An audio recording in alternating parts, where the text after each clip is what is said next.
Yeah, so like ruptured. That's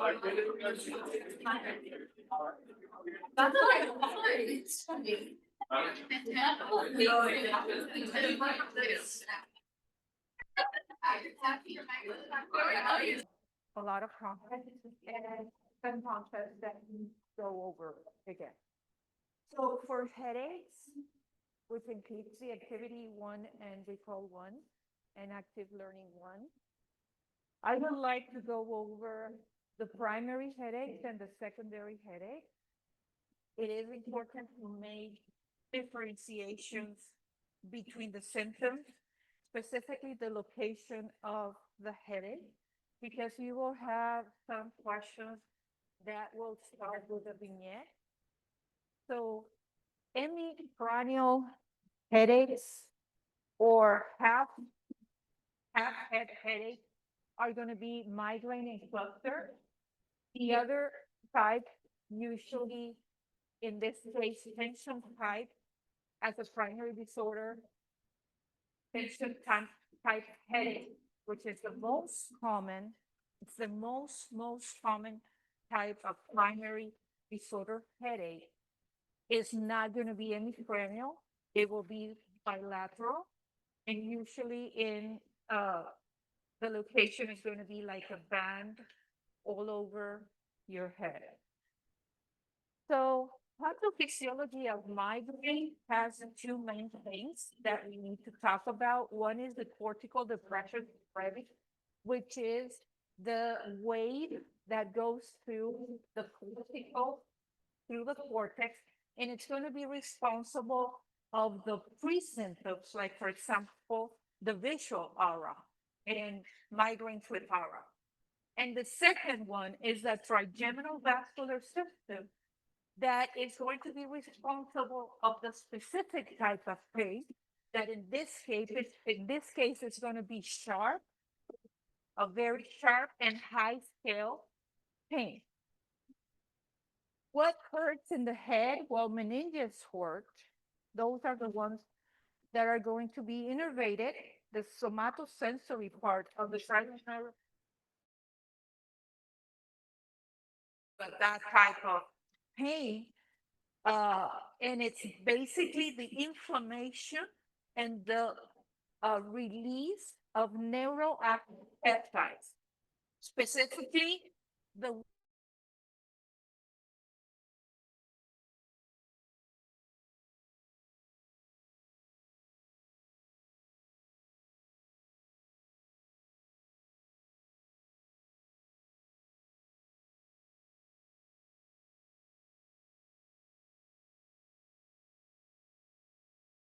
with the sensitization of the nociceptors in the muscles around the neck. That's the peripheral part. And also a central sensitization of the pain pathways. This one, if we compare it with migraine, tension type headache have differences. Tension type headache can last from 30 minutes up to 7 days. In the case of the migraine, it will not last more than 3 days, 72 hours. The location, band type, bilateral location for the tension type, hemicranial unilateral location for the migraine. Migraines usually are poor satin sensation. They can be moderate to severe in pain intensity. In the case of tension type, the pain is going to be described as tightening, pressing over the head, and the intensity is not so high. The other thing, usually migraines can be as associated symptoms. You can see nausea and vomiting, not with tension headache. Secondary headache or headaches as a secondary disorder are classified, and we can start by saying, well, it could be a trauma. This trauma could be to the head, it could be to the neck, and both of those can cause headache.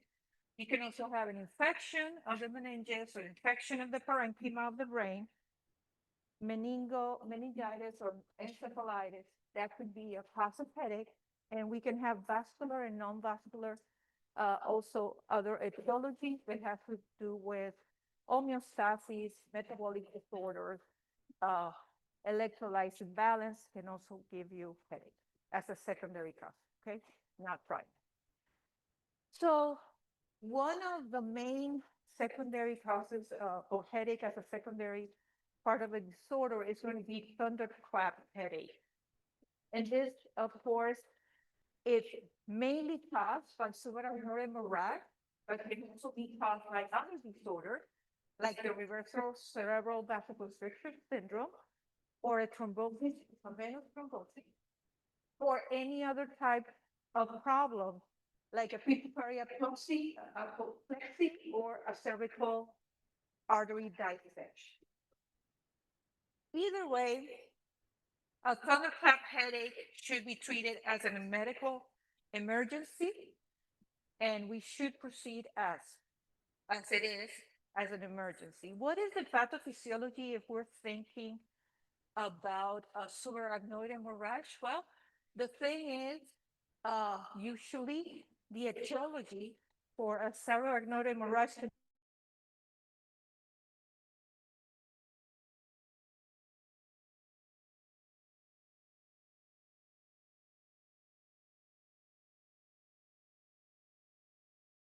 have congenital disorders that will prone the patient to have variant aneurysm in the circle of Willis, and those variant aneurysm can bleed and can cause a subarachnoid hemorrhage. And this is going to be characterized by focal neurological symptoms, and also it will progress. It will be with a rapid onset, and it will progress very rapidly to the loss of consciousness for the patient.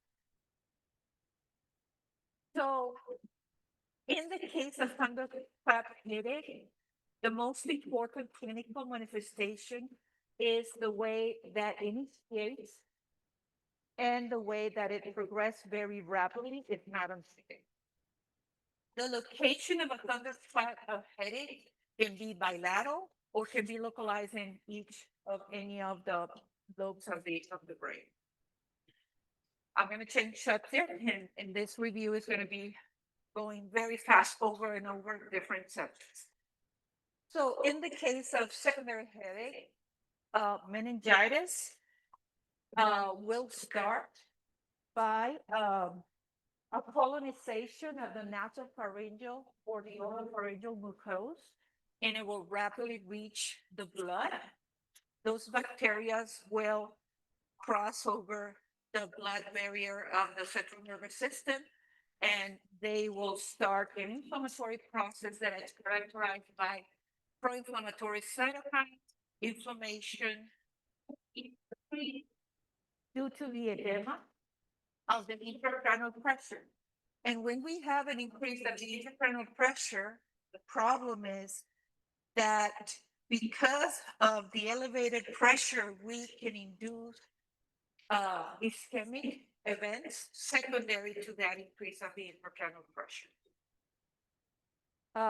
When we do have that, we can have focal neurological symptoms with palsies of the cranial nerves also. So in the case of meningitis, where is the location of the headache? It is not well localized, but usually the patient will complain about neck stiffness and can also complain of the complete headache all over the head. That's called olophragma, entire head. I already explained about the pathophysiology, and remember that in meningitis, you're looking for a triad, headache, fever, and neck stiffness. Also, we have nausea and vomiting, and we can also have focal neurological symptoms, and we can also have seizures. Seizures are due to the irritation of the meninges due to the excess of inflammation in the brain. Talking about etiology for meningitis and how to get to an empiric treatment with antibiotics, it is important to know that Listeria monocytogen is going to be present in patients that are immunocompromised or by age or by any other disease. So patients less than 1 month or over 60 years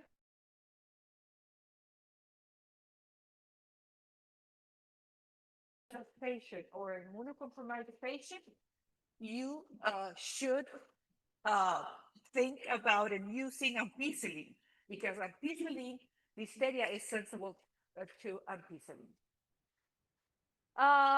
With respect to the other ages, we should think about about 3 other organisms: Streptococcus pneumonia, Neisseria meningitis, and Haemophilus influenza.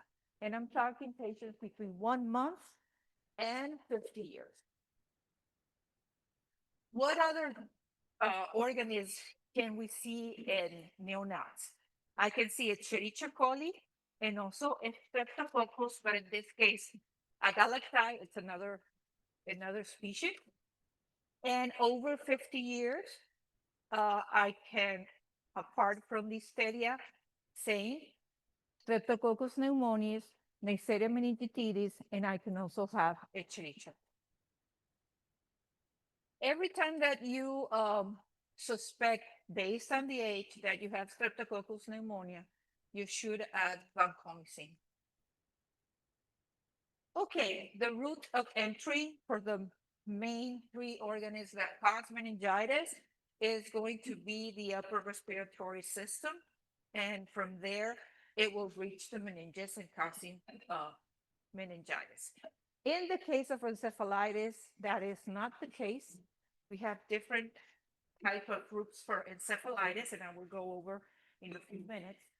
The location for headache for encephalitis is usually less localized than for meningitis. It's diffuse. And in this case, we're going to have the inflammatory process, the edema, directly in the brain, in the hemisphere, in the parenchyma. And at the end, after that accumulation of inflammatory cells, there's something that it's very characteristic of encephalitis, and that is due to when we do an histology after the patient dies, we can find hypereosinophilia. And of course, a lot of white cells and death of neurons. With respect of symptoms, of course, we're going to have headache, we're going to have fever. In the case of encephalitis, the focal neurological symptoms are more frequent than for meningitis, and also loss of conscious and seizures, and also some behavioral changes like hallucinations. Why? Because the brain is the one that is affected directly. Talking about the route of entry for encephalitis, we do know that usually viruses are the ones that cause encephalitis. And some viruses are specifically, those infections are specifically located in specific areas in the United States. There are usually called arboviruses. Arboviruses are transmitted by arthropods. So it could be transmitted by mosquitoes, or it could be transmitted by tick. It's what we call tick-borne disease. They usually invade the host outside the central nervous system, and then they replicate, and then they come and get in contact with the spinal cord or with the central nervous system. The other thing that is important to notice is that some viruses, they don't use this route of entry. And there are some exceptions, and I want you to know about this. Rabies virus, herpes simplex virus, and herpes zoster virus are the main section to this. They reach the central nervous system through axons, and they go in a retrograde manner. So they go from the ending of the nerves up to the central nervous system. They don't use the bloodstream. Got it? Okay. I'm going to change subject again. Trauma. Trauma can also be a cause of headache. So we can have a trauma in our neck, or we can have a trauma on our head. There's something very specific about trauma in our head because we have the brain inside a space that is non-expansible. And also, as you remember from anatomy, the brain is surrounded by meninges, but it's also connected to vessels. Vessels can be veins or can be arteries, right? And if you get a trauma by a mechanism that's called acceleration injury or counter or deceleration injury, you can have a trauma located in different parts of the head. And the mechanism is called hook contusion. When you have the injury or the trauma occurs at the same side of the initial impact, like here, that's a contusion, or a contra-hook contusion when you have a trauma that occurs on the other side of the brain, but the impact will be showing on the contrary side of the head, as you see here in the picture. Sometimes those impact trauma are very high. They're high impact trauma, and both contra-hook and hook contusion can occur. So if you know that a patient has a rear-end car accident, a whiplash-associated disorder can occur, and that's a trauma over the neck, and the patient does this movement, and that can also be cause of a cause of a headache, and it's due to an injury in the neck. It will be characterized also by pain on the neck and also stiffness, reduce of range of motion, headache, and maybe some other symptoms like, for example, blurred vision, memory issues, or dizziness. If we have a moderate injury of the brain, which is called confusion, we can have headache, we can have disorientation, memory loss, nausea and vomiting, loss of consciousness, depending, and seizures if the contusion is severe. Okay, other types of headaches. We talked about cranial neuralgia, specifically about trigeminal neuralgia. The main classical trigeminal neuralgia, the etiology is going to be a vascular compression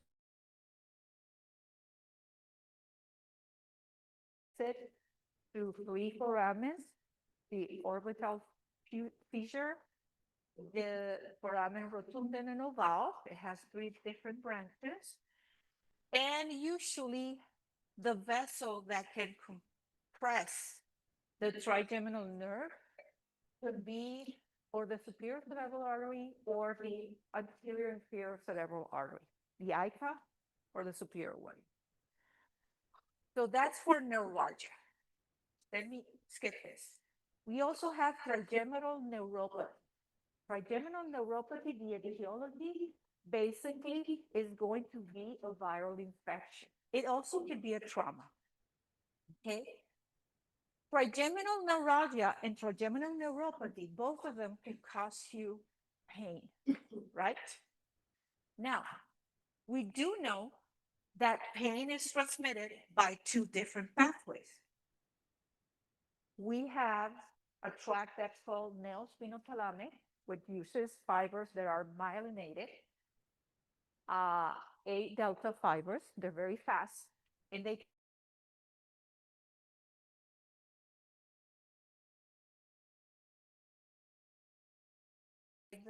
those myelinated fibers. So are you saying that trigeminal is myelinated? Yes. So that's why when I have neuralgia of the trigeminal, it's sharp and it's very high in scale. The other pathway is paliospinothalamic. Those fibers are slow, are not myelinated, and usually they transmit chronic pain.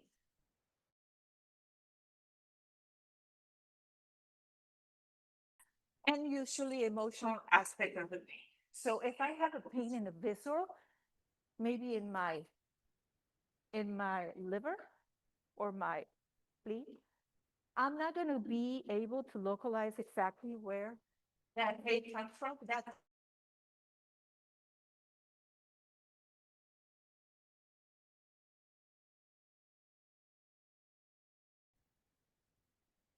okay.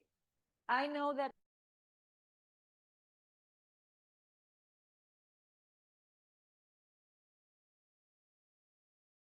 basically those are tracks that go through the spinal cord, descending or ascending, right?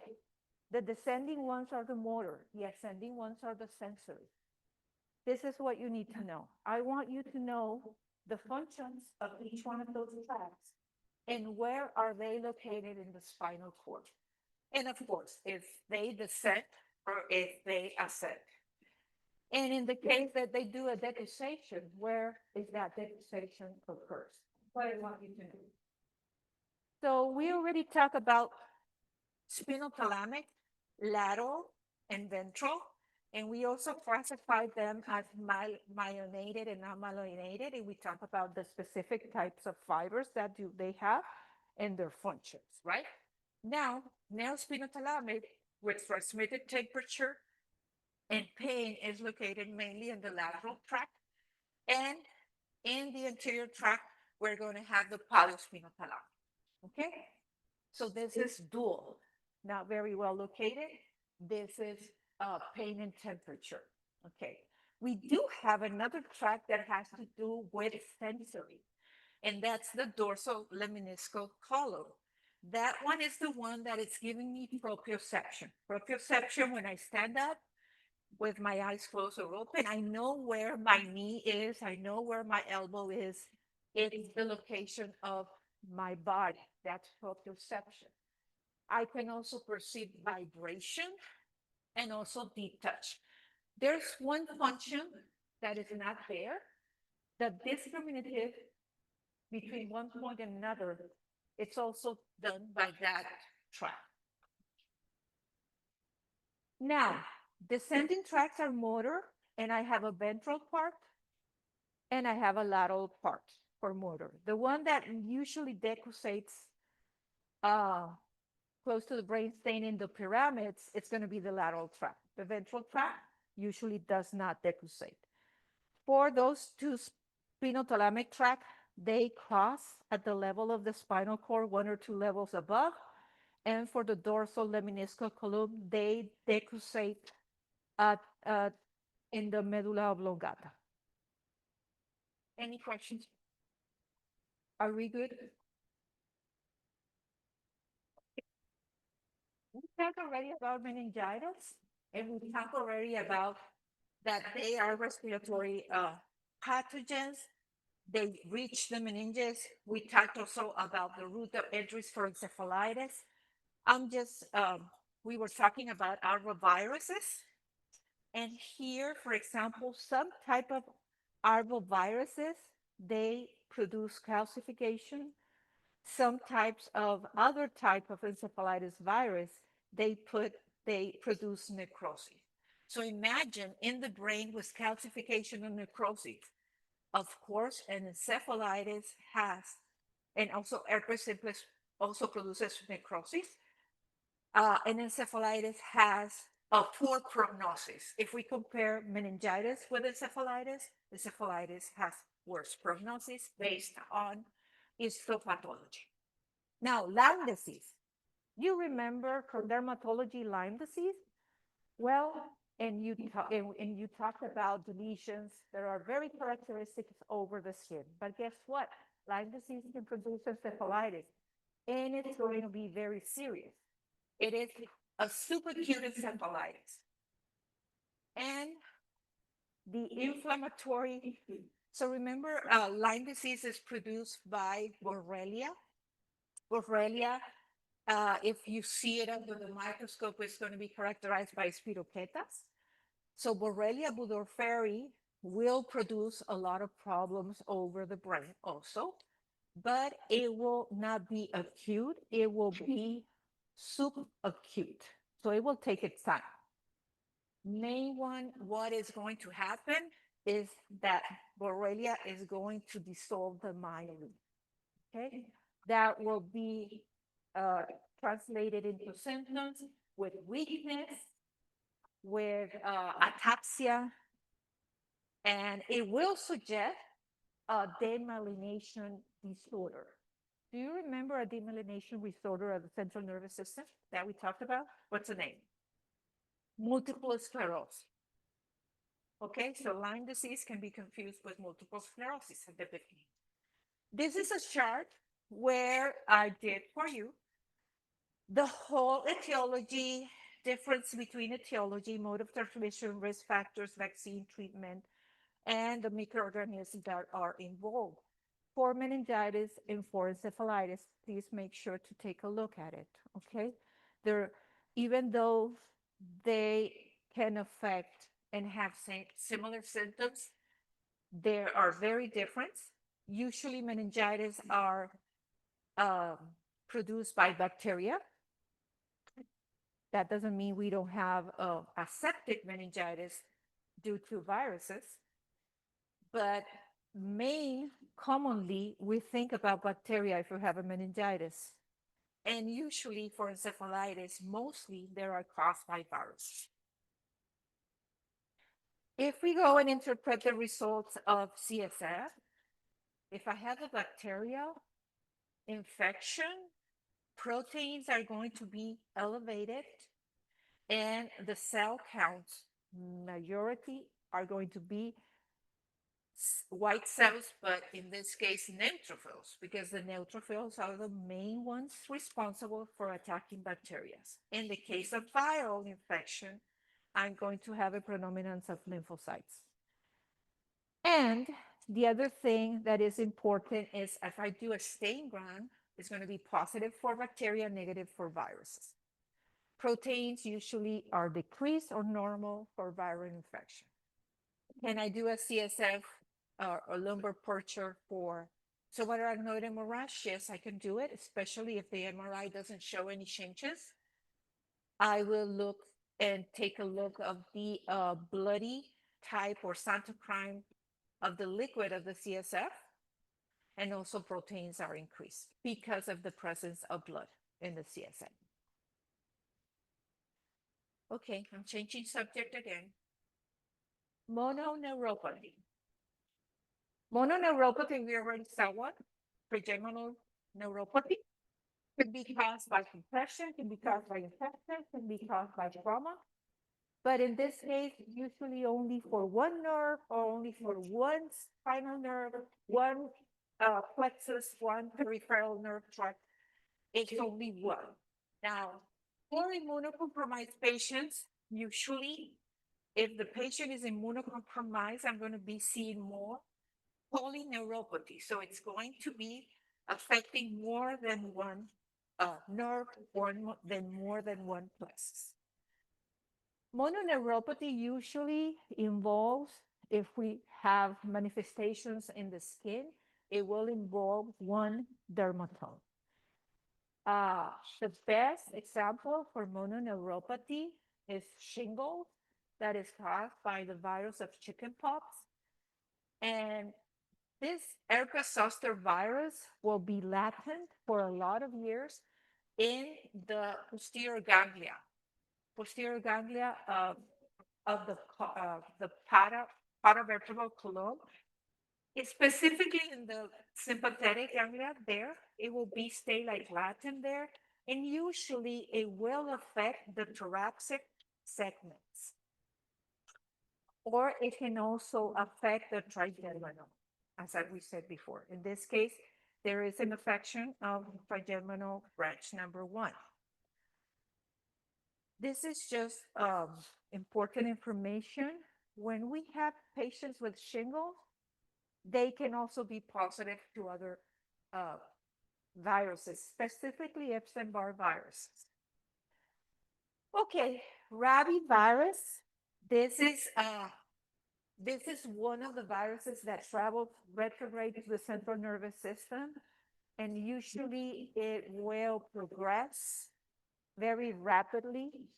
It will produce tickling at the site of the bite, and it affects those highly innervated areas like the salivary glands.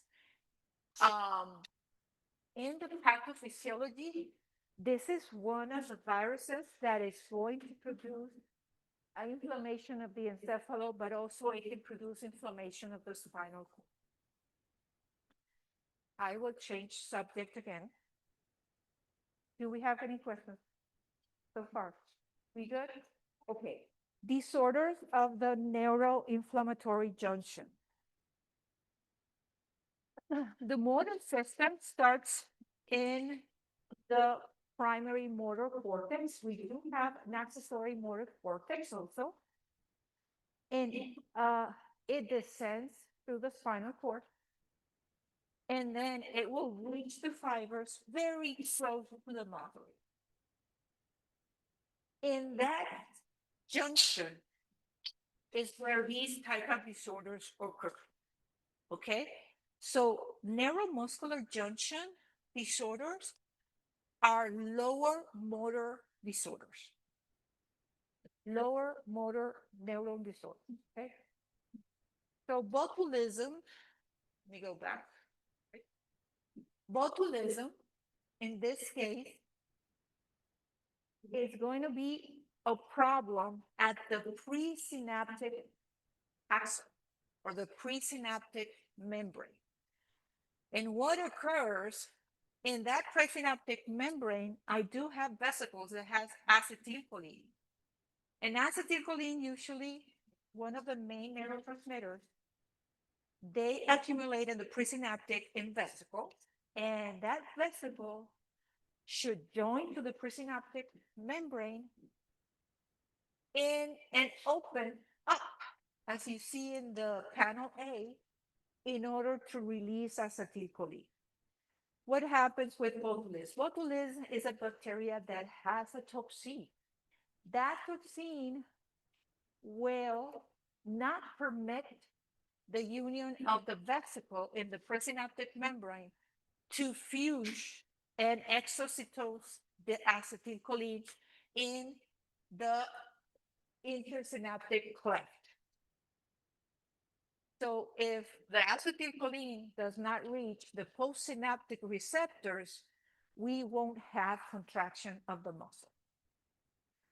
And this is what this slide is indicating. There are some proteins that are required for the fusion of the acetylcholine-containing vesicles within the presynaptic membrane. But the toxin, the botulin's neurotoxin, will attack those proteins that are required. Not having those proteins, the fusion of the presynaptic vesicles will not occur, and it will inhibit the muscle contraction. In this case, because it's a lower motor neuron disorder, the expression is going to be flaccid paralysis. If I pull my arm up, it falls. Very flaccid. Okay? Its spasticity, if I pull it up, that's its spasticity. But flaccid is, it would just fall. If I pull up the hand of the patient, it just falls. That's flaccid paralysis. Any questions so far? Okay. If you don't have questions, I will ask questions. Do you know another disorder that will affect the neuromuscular junction or any drugs? Myasthenia Gravis. Myasthenia Gravis. Where is the problem? Postsynaptic. Postsynaptic. Do you know the anesthetic Curare? That's an anesthetic. When you go to general anesthetic, they put medications similar to Curare. Also, they affect the neuromuscular junction, presynaptic. Do you remember Lambert-Eber syndrome? Is it pre or post? Pre. It will affect the calcium in the presynaptic membrane, okay? So now you know 3 or 4, because anesthetic also affects this. Okay. Neurocognitive and structural disorders. We talked, I think this is not where, maybe on the third day we talked about this. But I think this has to do with abnormal movement. When we talk about abnormal movement, we talk about 2 main problems that will have the same similar clinical manifestation, and that is tremor. We're going to see tremor. In the case of Parkinson's disease, we call it Parkinsonism movement. In the case of essential tremor, it's a tremor, but it's a movement. It's an involuntary movement. That involuntary movement for essential tremor will be localized mainly on the hands, on the legs, and on the head. And no, that's an essential tremor. How do I differentiate those two? And what is the big difference between those two? I differentiate those two mainly by the age of onset, and that is epidemiology. That is patho, that is epidemiology.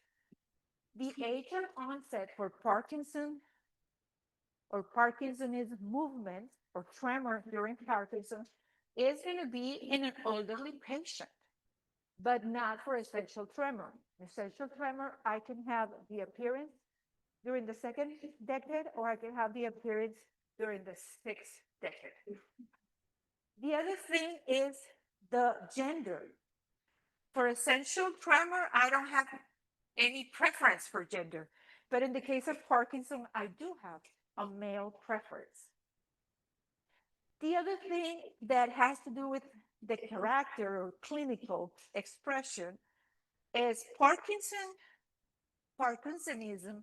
is going to be shown while the patient is at rest. The tremor is going to be appearing during rest. But in the case of essential tremor, it will appear postural when he moves. Okay? Also, Parkinsonism can affect hands, legs, tongue, shin. Okay? Essential tremor, the voice is also can be affected. And one thing that I told you, if you're suspecting Parkinsonism, remember the etiology and pathophysiology that I will talk in a few minutes has to do with the decrease of dopamine.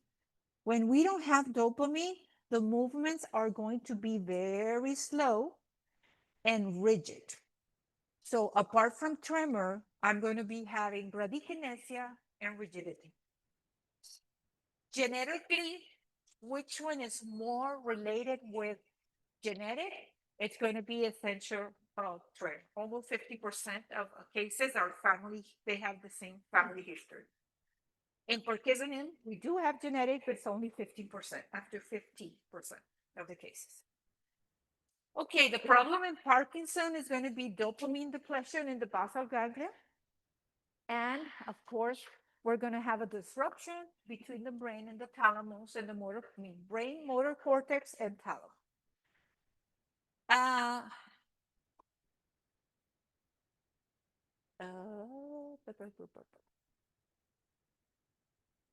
was going to tell another thing, but I forgot. Okay. Let me go. Huntington disease. Huntington disease is a neurodegenerative problem. We have problems with genes. Those genes, the presence of those abnormal genes, in this case called Huntington genes, in the chromosome number 4, are going to be expressed in several parts of the brain, and it will cause neurotoxicity. Some neurons will disappear, and those part like in the basal ganglia, caudated putamen. And as we know, basal ganglia has to do with movements. The patient will have a characteristic involuntary movements that it will look like if the patient is dancing, okay? It will be slow and fast movements. So it looks like if the patient is dancing, it's called chorea.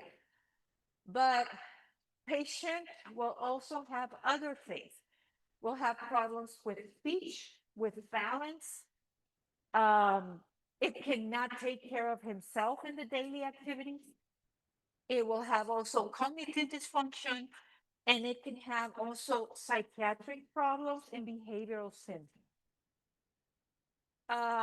This is one of the disorders that are part of the ones that have cytosine, adenine, and guanine repeats expansion or encoding abnormal proteins. Okay, there are other also that have some of these. If we do have an early appearance of this disorder, because every other generation it will appear earlier, the prognosis is worse. There's also has been indicated that patients can have also brain atrophy. What else? I mean, there's a lot. There's a lot of studies for Huntington disease. Yes. For Huntington, that very first bullet point, do you want us to remember that or just the fact that it's the CAG repeat? I want you to remember that this is okay. It's a genetic problem, and it progresses. It's neurodegenerative and progressive. I want you to remember also it's a lot. We have a lot of research for Huntington. We know a lot about Huntington. They also have measured the parts of the brain when they already know that there is loss of neurons in specific parts. So I want you to remember the first point because it has to do with the movement of Tourette. Okay. The other thing, remember, that's not the only part. We also have a lot of other expression. Huntington is one of the cognitive disorders. So we have Alzheimer's, Lewy bodies, dementia, and Huntington. Huntington also is a cognitive disorder.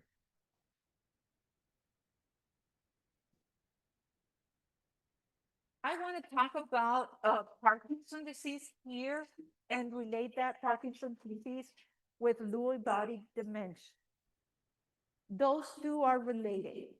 In a person that has Parkinson's disease, I can, if that person dies and I do an histology of the brain, I'm going to find the Lewy body. Those cells that are normal, I'm going to find it. So does everybody that has Parkinson's progresses into Lewy body dementia? No.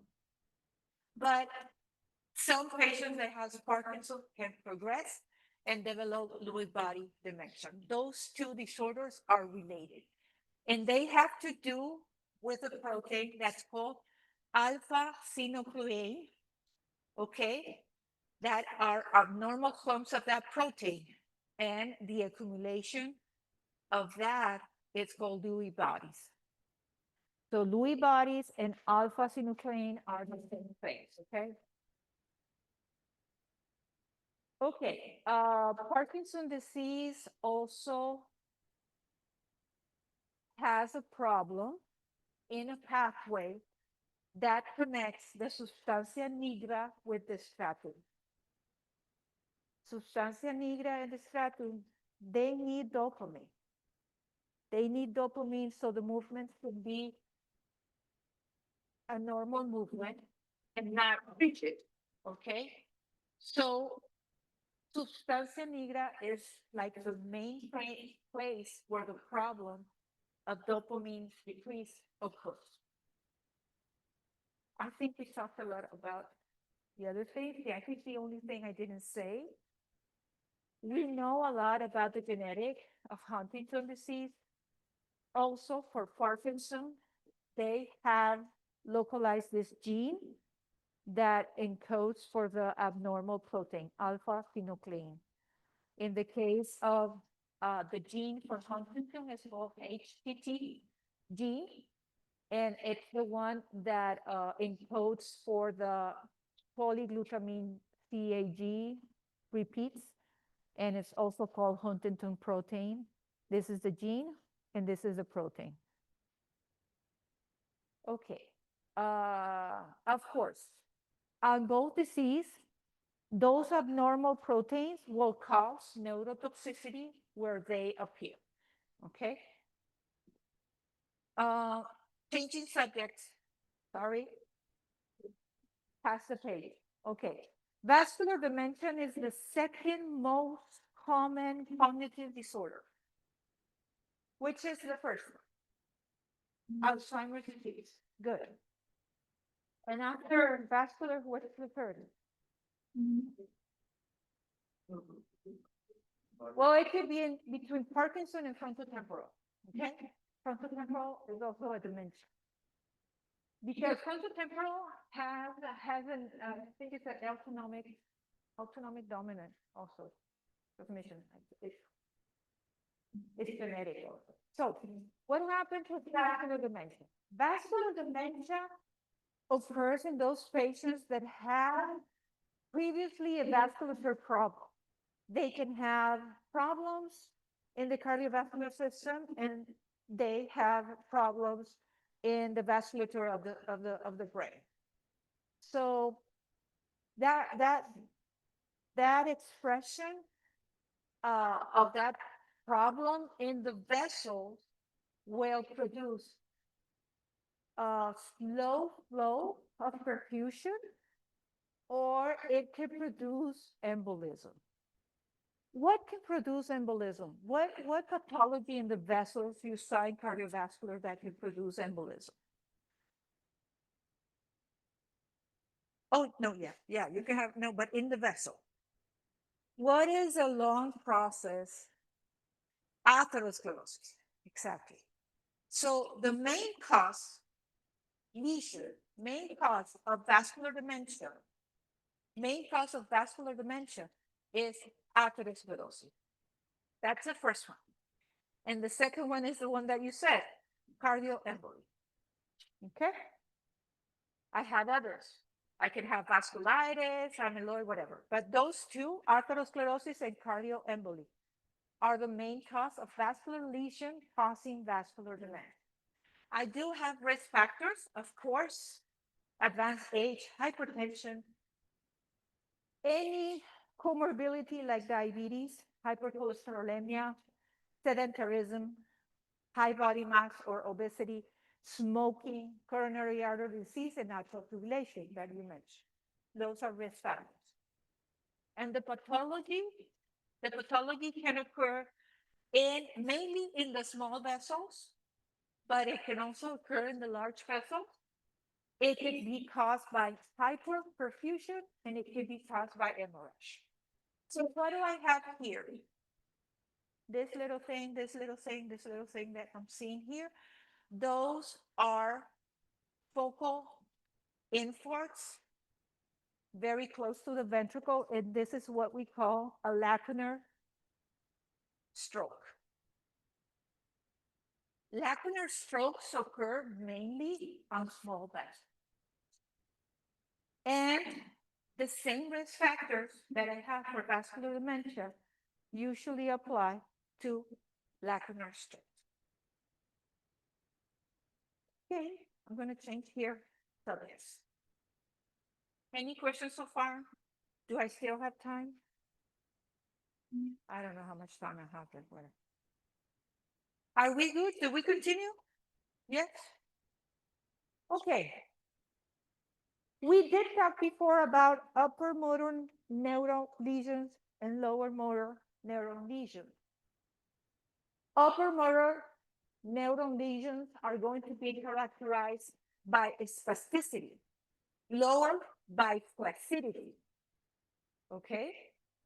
In the case of the face, cranial nerve number 7, facial palsy, the lesion is going to be located on the brain, like for example, a stroke, the expression is going to be seen on the contrary side, but on the lower part of the face. In the case of a lower motor lesion, like for example, Bell's palsy, affecting the cranial nerve number 7 or facial nerve, I'm going to see the weakness on the same side of the face and including the upper and the lower face. Okay? That's what we see here. Patient cannot wrinkle the forehead, cannot elevate the brow. Let's say, how is it? Oh my God. Eyebrow. The eyebrow cannot move the nasal labial pleage here and cannot move the mouth, right? On the same side, when I have a lesion of the peripheral nerve, of the cranial nerve, after the nucleus. But if the lesion is a stroke on the cortex, that by homunculus, remember the homunculus picture where the face is located? Well, the only part of the face that's going to be affected is on the contrary side, but in the lower level of the face, okay? Expect a question about this. Okay, let's go about cranial nerve palsy. I want to put this on. Come on, get out. How do I? Up. I want this to disappear so you can see the titles. Okay, there you go. Okay. If I, yes. I what? Oh.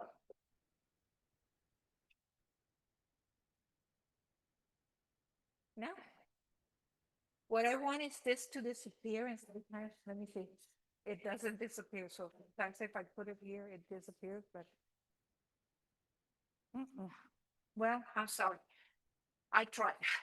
Okay, cranial nerve number 3, oculomotor nerve. That picture is very representative of what occurs. I'm telling the patient, can you look to the front? And if you see, let's say this is my right eye, this one, and this is my left eye. So this will be my right eye, and this is my left eye.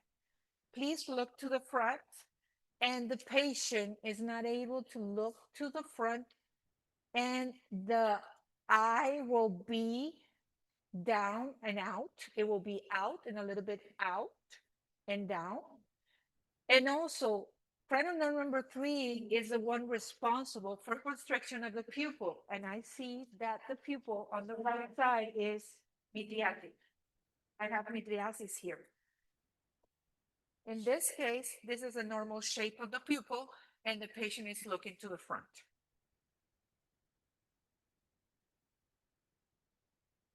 If I have let me go back. If I have a palsy of a cranial nerve, I'm going to be seeing the contrary function. I mean, those muscles and cranial nerves that are functioning well, that are normal, the function of those cranial nerves is the expression of what I'm going to see in that eye, okay?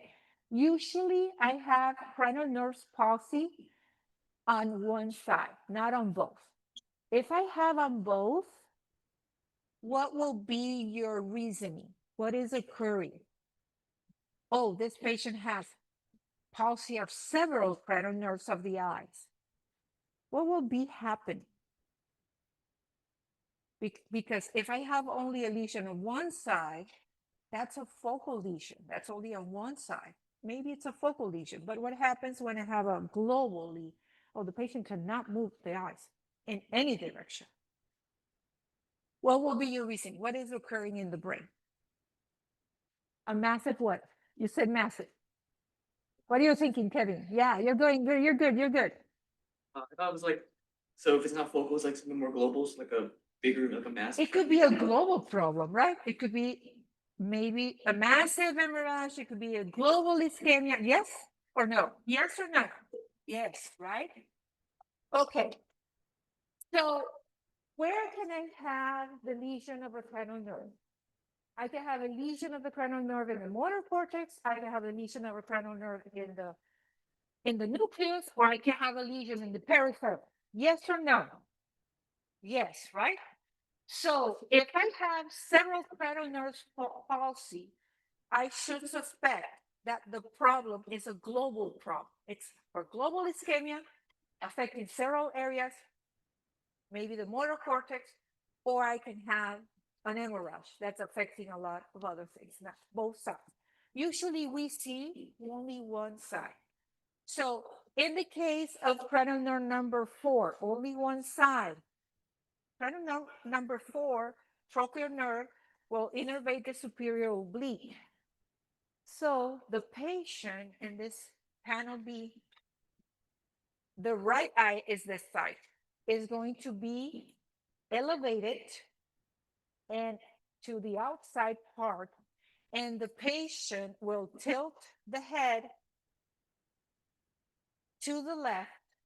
If the lesion is on the right, it will tilt the head to the left in order to compensate the vertical diplopia that is having.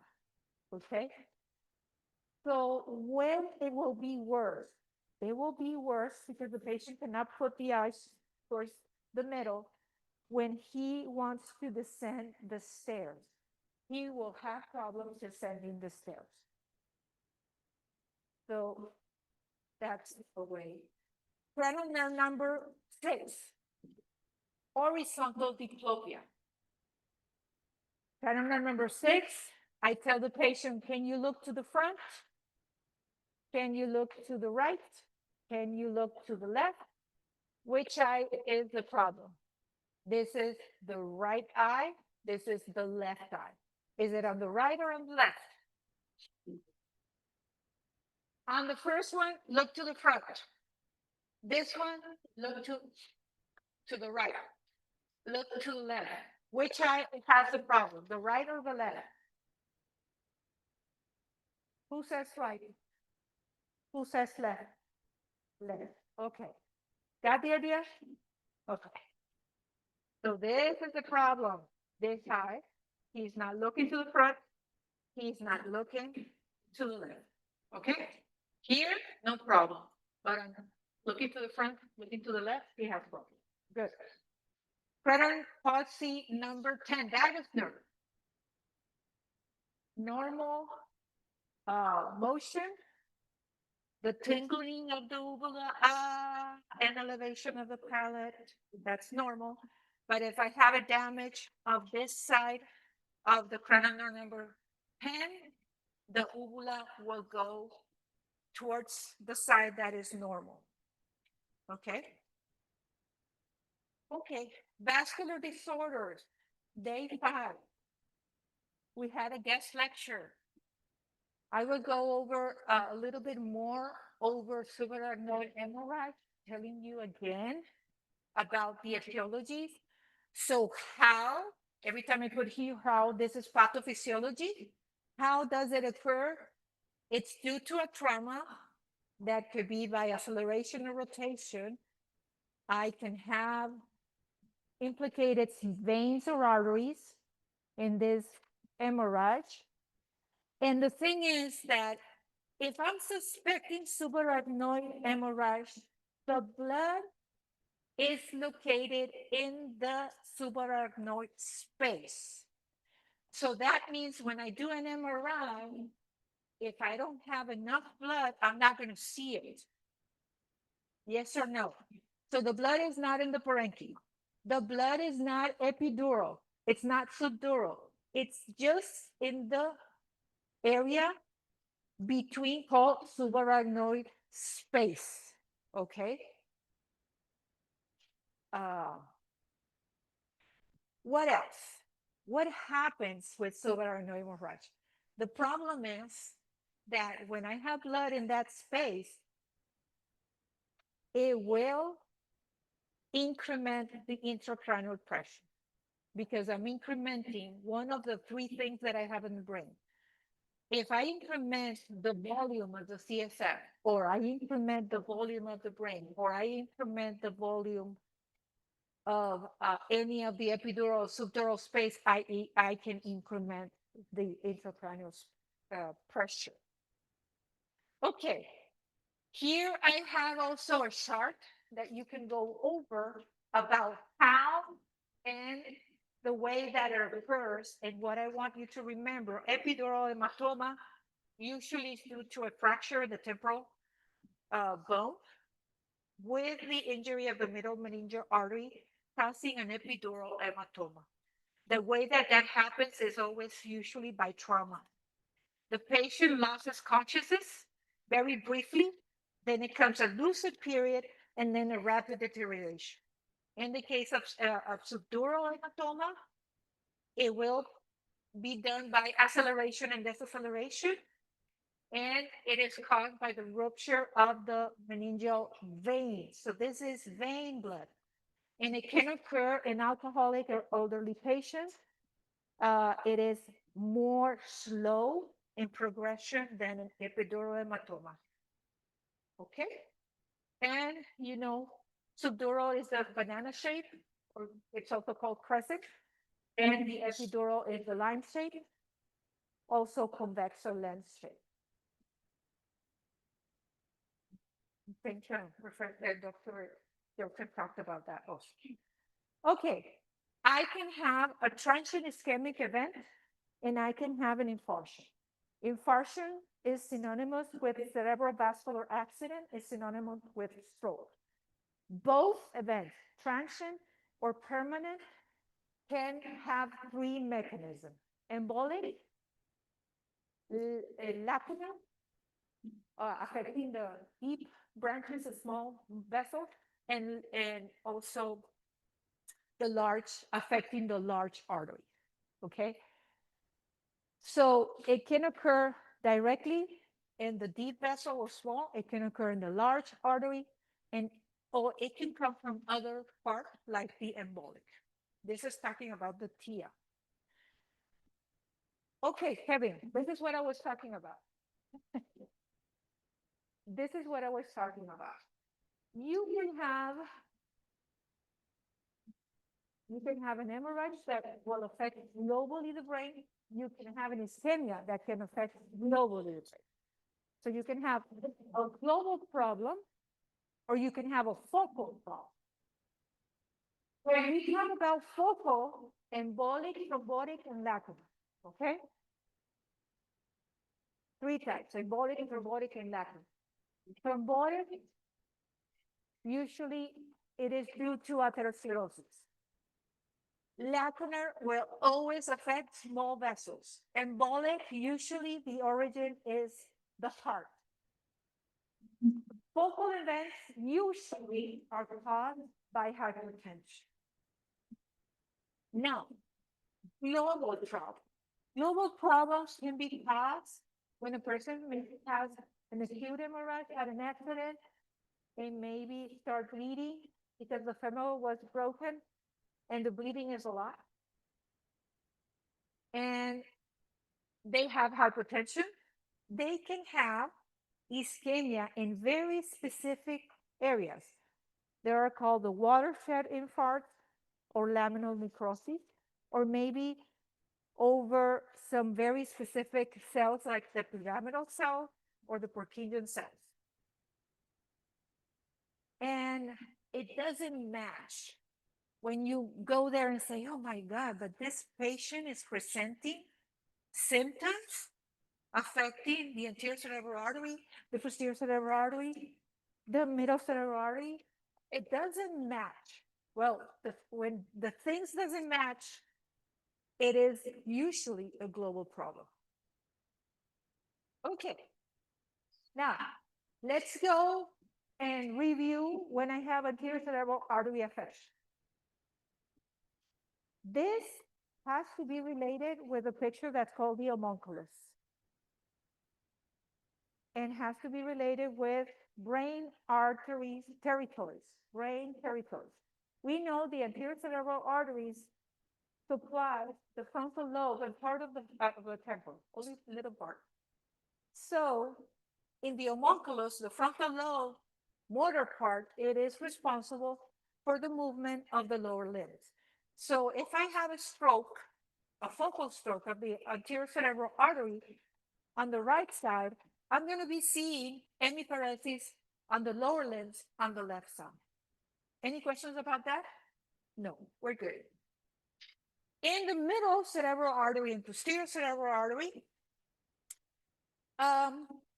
in the middle cerebral artery, I'm going to have also, apart from hemiparesis and sensory problems, mainly motor problems in the upper limbs, more in the upper limbs. And I can have problems depending on which branch, superior or inferior, I can have aphasia or not. But I can also, depending on the branch, also hemianopsia. And that is called homonymous hemianopsia. Posterior cerebral artery can also produce homonymous hemianopsia, but it will spare the macular area. Now, if I have a lacunar stroke, penetrating vessels, this is a lacunar stroke, I can just have very pure deficits or sensory or motor, or only hemiparesis, or only dysarthria. Okay, they're very specific. If I have a vertebral or a basilar stroke, usually because of the supply of these vessels over the nucleus of the cranial nerves, I'm going to have cranial nerve palsies. There is a syndrome that's called, and it's in the terminology, complete lockdown syndrome. That occurs when I have a complete stroke of the basilar artery. The patient will have quadriparesis, cannot move, completely quadriparesis, and also blindness. Okay, go on. Just review the divisions of the middle cerebral artery. Depending which one is affected, we're going to have always we're going to have hemiparesis contralateral and contralateral hemisensory, but the superior division, remember, has to do with Broca area. The inferior division has to do with workings, aphasia, comprehension, okay? This is what I was talking about PCA. So PCA has a homonymous hemianopsia, but the middle part, the macular sparing, it respects that part. Also, the patient has, what is it, what I was going to say? It also has hemiparesis, contralateral, and also contralateral hemisensory. Okay. So that will always appear, right? But it has like this sparing. And also remember, no problems with aphasia, but it will have alexia and it will have right or left confusion. There's something that our guest talked about is so neglect. You remember neglect that he talked about? The patient does not know if he has maybe a problem on the right. He will not know. He doesn't have conscious as his left side. That's neglect left side. Okay. That occurs in the middle cerebral artery. Also. Okay. This syndrome, lateral medullary syndrome, it's also called Wellenberg. It has a lot of things. So the problem, where is the problem? Where is the stroke? In the pica, posterior inferior cerebral artery. So that artery supplies a lot of things, right? Including the respiratory center. So the patient will have problems with balance. It will have also diplopia. It will have sensory symptoms, but it will have on the same side hyperalgesia, and the contrary side, it will have pain, loss of pain and temperature. So, this one is a little bit different because of the artery that it is affected. It will also have Horner syndrome. So we did talk about Horner syndrome for cluster headache. But Wallenberg can give you Horner syndrome. And Horner syndrome is just when we have affection of the sympathetic fibers that innervates the sympathetic fibers that innervates the face, and I'm going to have miosis, ptosis, and anhidrosis and hyperemia on that side of the face. It can also give you bradycardia, and it can also give you problems with the elevation of the pharynx on the same side, palate, pharynx, and larynx. So, and we can also have affection of the canal nerve number 10 with hoarseness and dysfunction. Horner syndrome, here you go. Which side of the face has Horner syndrome? Oh, let me tell you. This is right, this is left. This is right, this is left. Which one has Horner syndrome? This is the right, this is the left. This is the normal pupil. It's not in pediatric, this is normal. This one has meiosis. We know that parasympathetic is the responsible for meiosis. In this case, we're having a problem with the sympathetic fibers. So I have meiosis, ptosis, hyperemia of the eye, and hyperemia of the face. Did you see? This is the one affected, right? It's normal. Left is affected. Do you see the hyperemia of the face here? More red here. Yes or no? Yes. Yes? Okay.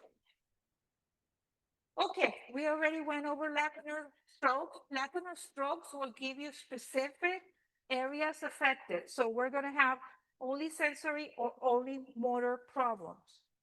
They're called pure sensory, pure motor. Okay, history. When I have a non-reversible neurological injury, we have two postures, and I'm going to ask about it. Incortication or decerebration.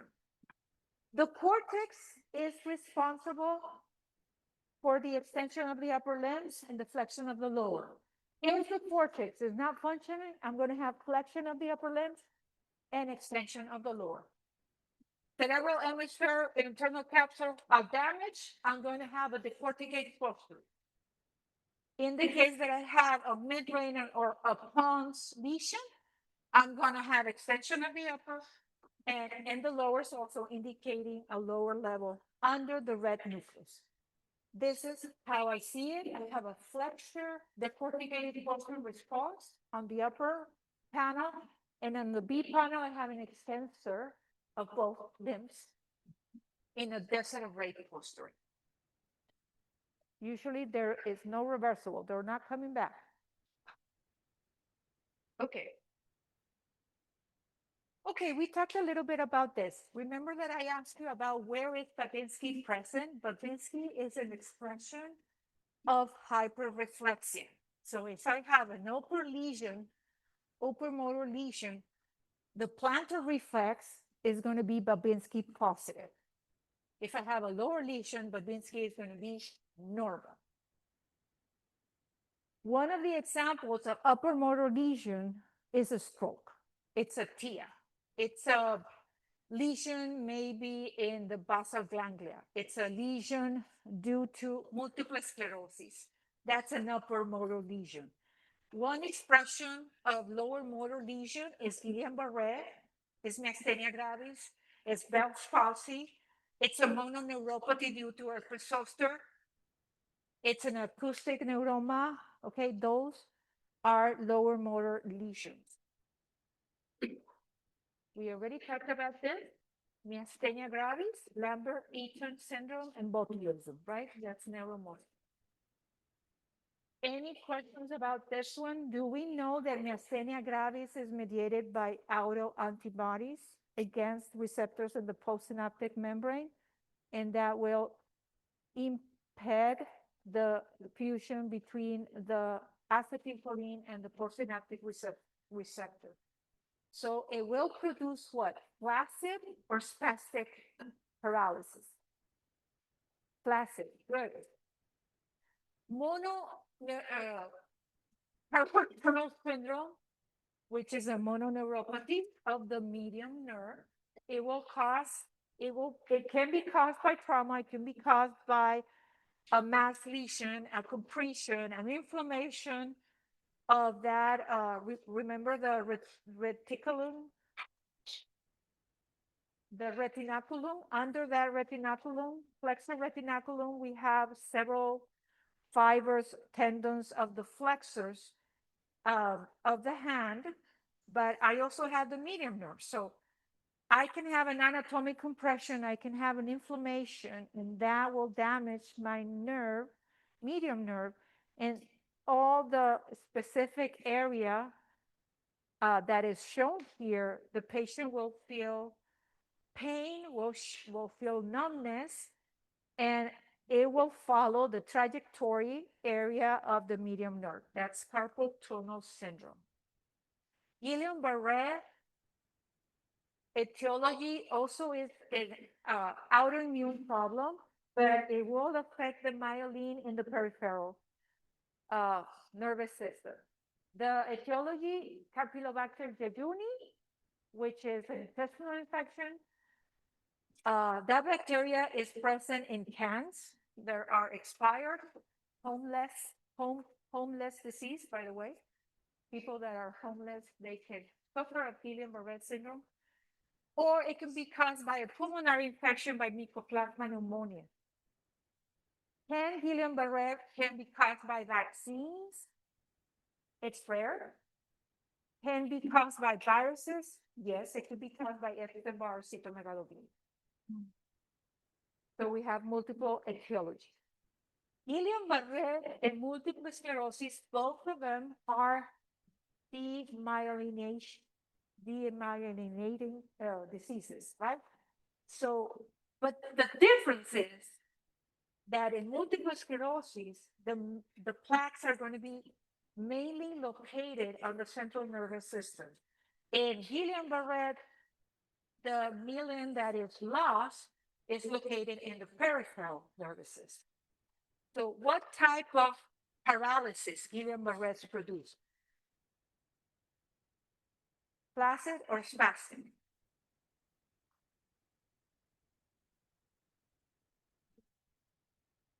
Flaccid, okay. And multiple sclerosis? Spastic. Yes or no? Yes? Okay. The other thing,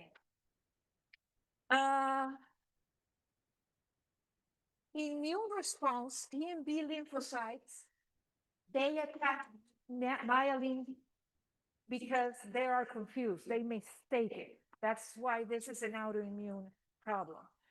Multiple sclerosis can be diagnosed by CSF. You can look for some specific proteins in CSF. And the other thing, sometimes multiple sclerosis can progress and damage also the peripheral nervous system. Okay. But mainly when it's diagnosed, it's going to be an upper motor neuron problem. Here is the summary of Guillain-Barré versus multiple sclerosis. And yes, you need to know about this, okay? It is important. Even the diagnosis has to do in part with the pathophysiology because it's indicating if you're looking for nerve conduction, you know that Guillain-Barré, it's in the peripheral nervous system, right? And if you're looking for an MRI, you're looking mainly because this is going to be in the upper central nervous system problem. Okay. The mechanism for Guillain-Barré is called molecular mimicry. In the case of multiple sclerosis, is an action of the T and the B cells. It can be CD4, CD8 lymphocytes. Amyotrophic lateral sclerosis will affect upper and lower. So I can have atrophy of my muscles, and I can have like mixed clinical manifestations. Also, this is a neurodegenerative disorder. Okay, seizures. I think I'm going to leave it up to here. This is very long. I think we did the last class. We did a neuroplot for seizure. And the questions are going to be very similar of the ones that we did on the Nearpod for the last class. I would like you to know which brain tumors are more common in kids or adults, and a little bit about which are the names of the most malignant tumors. With respect to seizures, I would like you to go over a little bit about the concept of what is a seizure, what is a convulsion, what is an epilepsy, and a little bit about what causes status epilepticus. What else? I mean, I think we covered the last day very slowly and we did a near part. I think I'm not going to go over that and I'm not going to take more time from you. Any questions? I also asked the students to bring questions today. Is there anything I didn't go over, or maybe you feel like not knowing exactly how to go over and do your review? Did I clarify over there? Great. Did I clarify your question? Here, Rebecca, are you good? Over there, Kevin, you seem like you're good. Any other questions? You missed my review. Do you have any questions? Everyone just started so early. I don't know what happened. But No, not for me. was a gift Yeah. from you. No questions? Okay, yes. Just a random question. But I know that like we just talked about this Guillain-Barré or something. I don't know. Guillain-Barré. So I know that was like a low motor neuron one. Yes. And like just when you talked about like the canned food, like my mind went to like botulism. Because I know botulism is also like be like It's a bacteria, yeah. and it can also be like canned foods. Yes. So, like let's say like someone were exposed to canned foods, would you want us to like think more like botulism or Guillain-Barré? I know they're both lower motor, but I don't know. That's a very, so she's asking a very good question, by the way. So she's asking that in canned food and contaminated canned food, you can find two types of bacteria. You can find Clostridium, which has a toxin, and it produces botulism, which is a neuromuscular junction problem. And you also have another bacteria, that's Campylobacter jejuni, which causes an intestinal infection with diarrhea and even cramps, because the diarrhea will lower your potassium level. So it's a serious diarrhea that is also present in the canned food. But Campylobacter jejuni will make your immune system, due to molecular mimicry, mistaken the myelin and produce autoantibodies. Okay? In the case of Clostridium, which is the one that produces botulism, that bacteria will produce a toxin that will produce a problem in the neuromuscular junction. So starting with that, they have different mechanisms. Now, the clinical expression is going to be the lower motor neuron, of course. The other thing, Guillain-Barré will keep on going, the problem. In the case of the botulism, once the toxin is not doing its action anymore, it will be more transitory, the clinical expression. So once you start antibiotics and once that person starts through the urine getting rid of the toxin, you won't have the neuromuscular junction dysfunction. Okay, so yes, both of them, they produce lower motor disorders by different mechanism. Okay, by very different mechanism, and also the prognosis and the course is different. Some Guillain-Barré, I have seen a very close friend that developed Guillain-Barré after a vaccine. And she recovered completely, the motor function. But it took months. It took months. In the case of botulism, 1 or 2 weeks is enough to get rid of the toxin and you will be better. If you start treatment, you will be better. In Guillain-Barré, it will take more time. Okay? Because it has to do with, you need, she recovered because she needed to produce through the Schwann cells new myelin surrounding the axons of the fibers. Got it? Okay. Very good question. Let's give her an applause because she did a very good job. Okay. Any other questions? Okay, I want stay safe. Okay, on Monday. I'll be here, well, if I'm okay, I'll be here on Monday to proctor the exam. Thank you so much, okay, for your attention.